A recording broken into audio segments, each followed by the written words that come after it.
উদ্ধারকৃত চোরাই কাঠের প্রকৃত মালিক বামুটিয়া পুলিশ ফাঁড়ির অন্তর্গত দক্ষিণ রাঙ্গুটিয়া গ্রামের মৃত সুদীপ সরকারের ছেলে রুবেল সরকার বলে স্থানীয় সূত্রের খবর।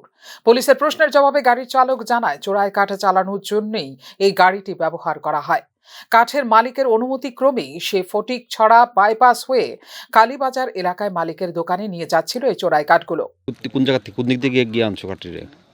আমার কাছে বাইপাস রেন থেকে কইছে এইদিকে ইয়ে আছে, এইদিকে থেকে আমি লইছি। বাইপাস বলতে কোন বাইপাস? ওই তো ফটিকছড়া বাইপাসটা। কই নিয়ে যাওয়ার কথা কইছে কাঠগুলা? ওই তো তাইনের দোকানে আইব। কোন জায়গাতে দোকান? দোকান হচ্ছে কালীবাজার। তো তোমার গাড়ির নাম্বার নাই কেন পেছনে? পেছন নাম্বারটা তো পড়ে গেছে, এটা তো সাইডের নাম্বার আছে। কবে পড়ছে? এটা পড়ছে কালকে। লাগাইছো না গাড়ি? কালকে লাগাইছি না, এমনি তো 7 দিন ধরে তো আমি এটা চালাই না।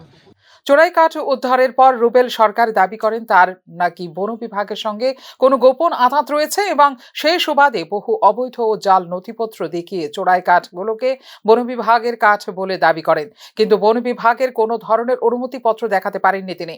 স্থানীয় সূত্রে জানা যায়, বামুটিয়া মণ্ডলের কোনো এক নেতার ঘনিষ্ঠ আত্মীয় হওয়ার সুবাদে এইভাবেই অবৈধভাবে দিনের পর দিন চোরাই কাঠের ব্যবসা চালিয়ে যাচ্ছেন রুবেল সরকার।